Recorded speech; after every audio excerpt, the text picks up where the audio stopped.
तो चलिए अब स्टार्ट करते हैं part 4A of the constitution, जो कि है fundamental duties of the citizens of India.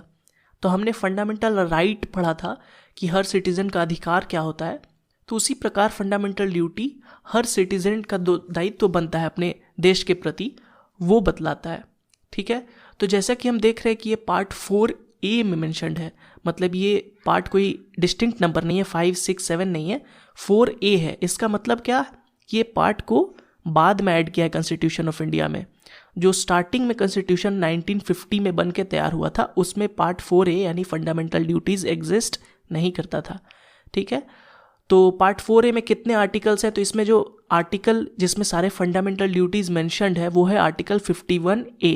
ठीक है, तो हमने देखा था लास्ट क्लास में ही कि आर्टिकल 51 तक directive principle of state policy exist करते थे। ठीक है, DPSP। तो 36 से 51 जब directive principle of state policy थे, जो कि पार्ट 4 था, तो उसके नेक्स्ट जब स्टार्ट होगा तो पार्ट 4A में कौन सा आर्टिकल आएगा, 51A। ठीक है, तो ये आर्टिकल भी क्लियर पता चल रहा है कि अमेंडमेंट के बाद ऐड हुआ है। ठीक है, तो जैसा कि मैंने बताया कि originally there was no fundamental duty in the constitution of India, तो इसे किस अमेंडमेंट के साथ ऐड किया गया, तो 42nd अमेंडमेंट एक्ट 1976 के साथ इसे फंडामेंटल ड्यूटी को हमारे कॉन्स्टिट्यूशन में ऐड किया गया। ठीक है, तो ये जो 42nd अमेंडमेंट एक्ट 1976 है, ये बहुत ही इंपॉर्टेंट है। ठीक है, इसके तहत कई सारे ऐसे अमेंडमेंट्स किए गए। ठीक है, जब हम अलग से एक चैप्टर पढ़ेंगे जिसमें सिर्फ मैं डिफरेंट जो इंपॉर्टेंट अमेंडमेंट्स हैं उनको डिस्कस करूंगा, तब मैं आपको बताऊंगा कि ये जो 42nd अमेंडमेंट एक्ट है 1976 ये कितना इंपॉर्टेंट है, इसमें कितने सारे अमेंडमेंट किए गए हैं, और इसी के कारण इसे एक मिनी कॉन्स्टिट्यूशन भी कहा जाता है। ठीक है, एक और क्वेश्चन यहाँ से ओरिजिनेट कर सकता है कि किस कमेटी के रिकमेंडेशन से फंडामेंटल ड्यूटी ऐड हुआ हमारे कॉन्स्टिट्यूशन में, तो आपको याद रखना है कि स्वर्ण सिंह कमेटी, ठीक है, उसी के रिकमेंडेशन के बाद फंडामेंटल ड्यूटीज़ को हमारे कॉन्स्टिट्यूशन में ऐड किया गया 42nd अमेंडमेंट एक्ट 1976 के द्वारा। अच्छा, जब हम पढ़ रहे थे कि हमारे जो different parts of the constitution है वो कहाँ से इंस्पायर्ड है या फिर कहाँ से एक तरह से अडॉप्ट किए गए हैं, तो उस समय भी हमने पढ़ा था, तो एक बार और मैं इसे रिपीट कर दूं क्योंकि बहुत ही इंपॉर्टेंट टॉपिक है ये। तो it is inspired from the constitution of USSR, ठीक है, जो कि करेंटली रशिया है। तो ये आपको याद रखना है, ये मैंने उस टाइम भी बताया था जब मैं आपको बता रहा था डिफरेंट सोर्सेज ऑफ कॉन्स्टिट्यूशन, उस समय भी। तो ये बहुत ही इंपॉर्टेंट पॉइंट है, आप इसे स्टार मार्क कर लीजिए। ठीक है, तो इसमें क्या क्या इंपॉर्टेंट पॉइंट हो गए, एक हो गया कि ये कहाँ से इंस्पायर्ड है, दूसरा हो जाता है इंपॉर्टेंट कि ये किस अमेंडमेंट से आया। ठीक है, 42nd अमेंडमेंट एक्ट 1976 काफ़ी इंपॉर्टेंट पॉइंट है, इसे भी स्टार मार्क कर लीजिए। इसके अलावा ये कौन से आर्टिकल में है आप याद कर लीजिए, जो 51A। ठीक है, इसके अलावा आपको याद क्या करना है, एक स्वर्ण सिंह कमेटी के रिकमेंडेशन से फंडामेंटल ड्यूटीज़ एग्जिस्टेंस में आए। ठीक है, तो एक और चीज़ मैं आपको बता दूं कि जब इनिशियली 1976 में फंडामेंटल ड्यूटीज़ आए तो टोटल 10 फंडामेंटल ड्यूटीज़ आए थे। ठीक है, लेकिन करेंटली अभी 11 फंडामेंटल ड्यूटी है, तो वो जो है 11th फंडामेंटल ड्यूटी वो बाद में ऐड हुआ है अगेन अनदर अमेंडमेंट से। ठीक है, तो उसके बारे में बाद में डिस्कस करते हैं। चलिए सबसे पहले देख लेते हैं कि जो 10 फंडामेंटल ड्यूटीज़ हैं वो कौन कौन से हैं। ठीक है, आपको इन सबको याद रखने की पूरा ज़रूरत नहीं है, लेकिन आपको एक आइडिया होना चाहिए कि फंडामेंटल ड्यूटी कैसे होते हैं। ठीक है, तो चलिए देख लेते हैं। तो सबसे पहला है, देखिए, it shall be the duty of every citizen of India to. ठीक है, तो अब जो डिफरेंट ड्यूटीज़ हैं उनको मेंशन किया गया है। Abide by the constitution and respects it's ideals and institutions, the national flag and the national anthem. तो यहाँ पे क्या क्या मेंशन्ड है, सबसे पहले तो अबाइड बाय द कॉन्स्टिट्यूशन, हमारी ड्यूटी है कि हम कॉन्स्टिट्यूशन यानी हमारे जो संविधान है उसका पालन करें, उसको फॉलो करें। ठीक है, उसके अलावा रिस्पेक्ट हमें करना है, किसको करना है, जो हमारे कॉन्स्टिट्यूशन का आइडियल्स है। ठीक है, जैसे हमारे कॉन्स्टिट्यूशन के आइडियल्स में क्या किया जाएगा, सोशलिज्म, ठीक है, लिबरलिज्म, याद है हमारा India is a socialist secularism हो गया। ठीक है, सॉवरेंटी, तो ये सारे जो हमारे आइडियल्स हैं, ठीक है, इनको आपको रिस्पेक्ट देना है।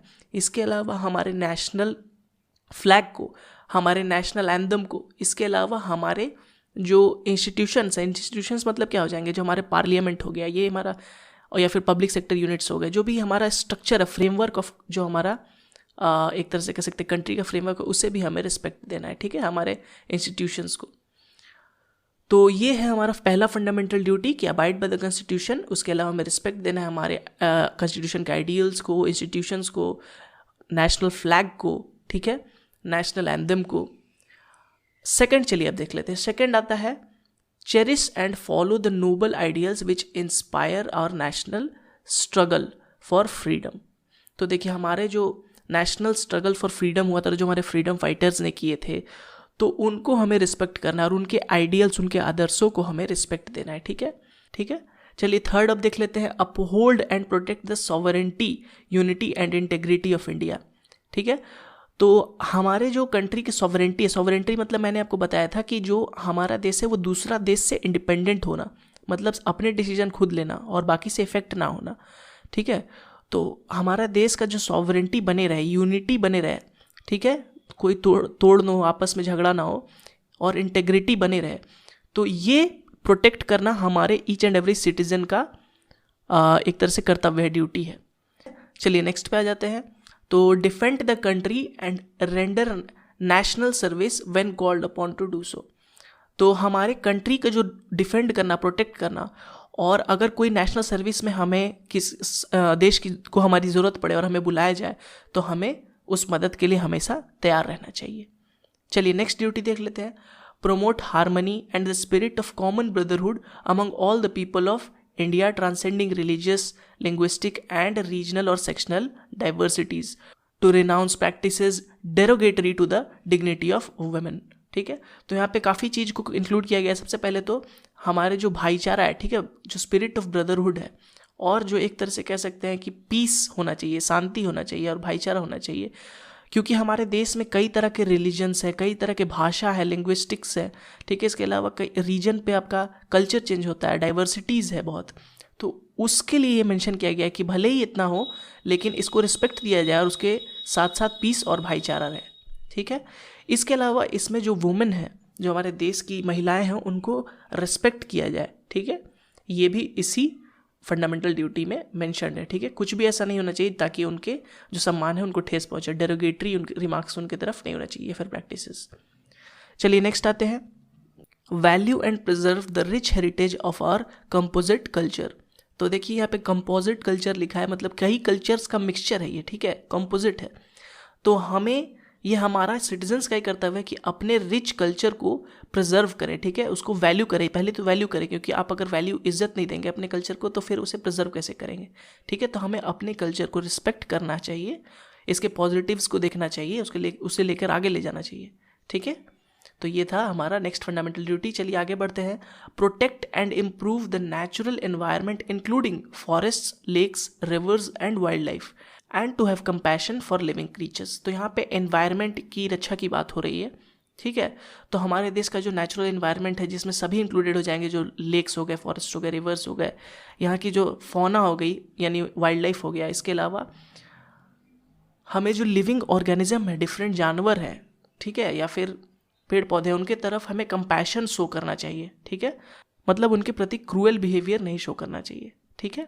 तो चलिए नेक्स्ट आ जाते हैं। Develop the scientific temper, humanism and the spirit of inquiry and reform. तो ये देखिए काफ़ी लिबरल, ये एक तरह से कह सकते हैं फंडामेंटल ड्यूटी है, ठीक है। साइंटिफिक टेम्परामेंट डेवलप करना, तो पुराने जो रूढ़िवादी सोच है उनसे हमें आगे बढ़ना होगा, ठीक है, जो एक तरह से हमारे देश को पीछे खींच रहे हैं, जो एक तरह से यही कह सकते हैं कि जो सोशल इविल्स हैं उनको हटा के हमें साइंटिफिक और लॉजिकल तरीके से सोचना होगा। तो हमारे देश को हमें ह्यूमैनिज्म यानी इंसानियत के नज़रिए से देखना होगा, और एक spirit of inquiry and reform. तो कोई भी चीज़ हो तो उसे हमें सिर्फ अंधाधुन मान नहीं लेना है, ठीक है, उसमें हमें साइंटिफिक टेम्परामेंट लगा के हमें इंक्वायरी का मतलब क्या कि आप उसमें रिसर्च कर रहे हैं, नहीं, रिसर्च करने की ज़रूरत नहीं है, लेकिन आपको अपना उसे लॉजिक से सोचना है, ठीक है, उसे बस मान नहीं लेना है किसी के कहने पर। और रिफॉर्म मतलब क्या, बदलाव, देश में बदलाव लाना है, ठीक है। तो ये था एक तरह से कह सकते हैं लिबरल काफ़ी जो फंडामेंटल ड्यूटी है, ठीक है। नेक्स्ट आगे बढ़ते हैं। Safeguard public property and to abjure violence.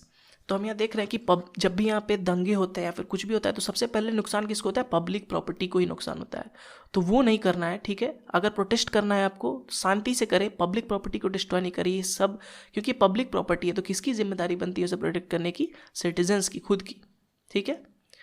और एब्जॉर्ब वायलेंस, वायलेंस करने से हमें रुकना है, ठीक है, हमें नॉन वायलेंस का पाथ अपनाना है।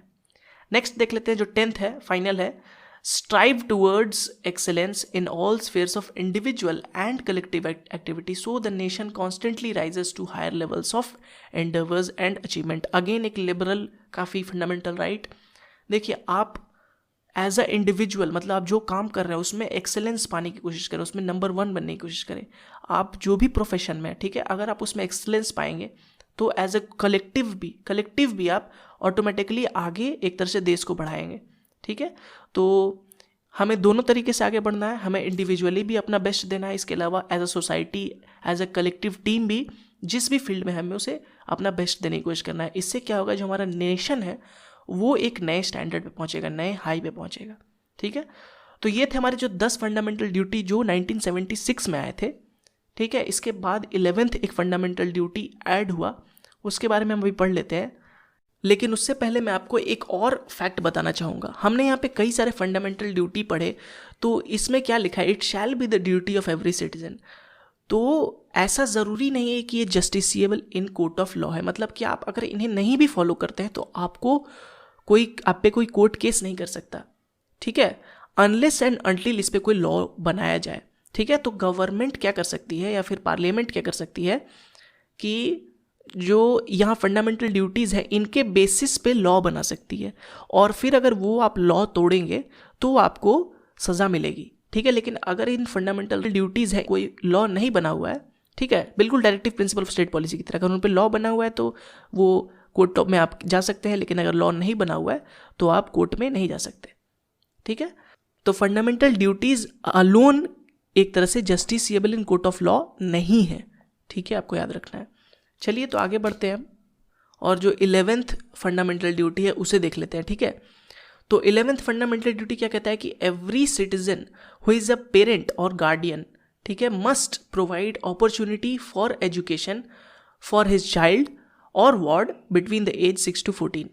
तो इसका मतलब क्या हुआ, इसका मतलब सिंपल है कि अगर आप एक पेरेंट है, माता पिता है, या फिर किसी बच्चे के गार्जियन है, ठीक है, और आपका जो बच्चा है, ठीक है, या फिर वार्ड है, वो 6 से 14 साल के बीच है, तो आपको उसे पढ़ाना लिखाना कंपलसरी, ये आपकी ड्यूटी है, ठीक है। तो ये आपको क्लियर पता चल रहा होगा कि किस अमेंडमेंट से आया है। अगर आप ध्यान दें तो हमने जब फंडामेंटल राइट पढ़ा था तब हमने पढ़ा था कि उसमें एक आर्टिकल बाद में ऐड हुआ था 86th अमेंडमेंट एक्ट 2002 से, कि जितने भी बच्चे हैं 6 से 14 साल का, उनके पास राइट टू एजुकेशन है, ठीक है, 6 to 14 ईयर्स के पास राइट है कि वो पढ़ें, ठीक है, फंडामेंटल राइट था। तो ठीक उसी अमेंडमेंट से इस फंडामेंटल ड्यूटी को भी ऐड किया गया था, ठीक है। तो आपको याद रखना है कौन सा अमेंडमेंट है ये, 86th अमेंडमेंट 2002। तो चलिए फंडामेंटल ड्यूटी का इसी के साथ हमारा जो टॉपिक है कंप्लीट होता है। इसमें आपको क्या क्या याद रखना है कि फंडामेंटल ड्यूटीज टोटल कितने हैं, 11, पहले कितने थे जब बना था, 10, ठीक है। आर्टिकल कौन सा है, 51A, ठीक है, स्वर्ण सिंह कमेटी के रिकमेंडेशन से आया था, ठीक है, किस अमेंडमेंट से, 42nd अमेंडमेंट एक्ट 1976 से, जिसे मिनी कॉन्स्टिट्यूशन भी कहा जाता है। इसके अलावा ये कहाँ से इंस्पायर्ड है, कॉन्स्टिट्यूशन ऑफ USSR। इसके अलावा 11th फंडामेंटल ड्यूटी जो है वो आया है 86th अमेंडमेंट एक्ट 2002 से। इतना ही आपको याद रखना है। फंडामेंटल ड्यूटी का आपको बेसिक आइडिया तो आप समझ ही गए होंगे कि अपने देश की इज्जत करें, कॉन्स्टिट्यूशन को फॉलो करें, नेशनल फ्लैग, नेशनल एंथम की इज्जत करें, ठीक है, साइंटिफिक टेम्परामेंट रखें। तो ये सारे थे फंडामेंटल ड्यूटी। आपको एक एक फंडामेंटल ड्यूटी याद रखने की ज़रूरत नहीं है, सिर्फ आप 11th याद रखें और किस अमेंडमेंट से आए आप ये याद रखें। तो इसी के साथ वीडियो को यहीं खत्म करते हैं। उम्मीद करते हैं आपको ये वीडियो पसंद आया होगा। अगर पसंद आया तो इस वीडियो को लाइक कर दें, और अगर अभी तक चैनल को सब्सक्राइब नहीं किया तो प्लीज़ हमारे चैनल को सब्सक्राइब